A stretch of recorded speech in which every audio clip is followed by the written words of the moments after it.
Putri N tertawa saat diminta perbaiki diri usai cerai dari Arya Saloka. Setelah heboh dikabarkan cerai dari Arya Saloka, pesinetron Putri N tertawa saat diminta untuk memperbaiki diri.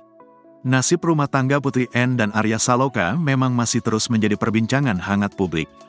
Terlebih kini pernikahan tersebut dikabarkan telah berakhir dengan perceraian. Isu orang ketiga pun diduga menjadi penyebabnya. Namun baik Putri N maupun Arya Saloka tak pernah belak-belakan mengenai penyebab pasti dari hancurnya rumah tangga mereka. Sejak diisukan bercerai dengan sang suami, ibu satu anak ini kerap didoakan untuk mendapatkan pengganti yang lebih baik lagi. Hal ini pun kembali diterima N saat melakukan siaran langsung di media sosialnya. Salah seorang netizen mendoakannya untuk bisa mendapatkan pasangan lagi yang lebih baik dari Arya Saloka.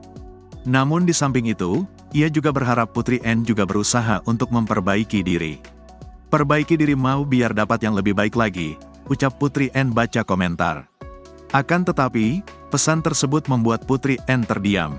Ia pun terlihat memainkan rambut sebelum tertawa. N kemudian mengaku bingung harus bereaksi seperti apa.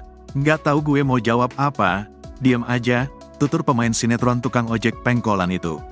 Sebelumnya, Putri N kembali secara tegas mengatakan jika ia tak akan rujuk dengan mantan suaminya, Arya Saloka, meski ada alasan anak yang harus dibesarkan bersama.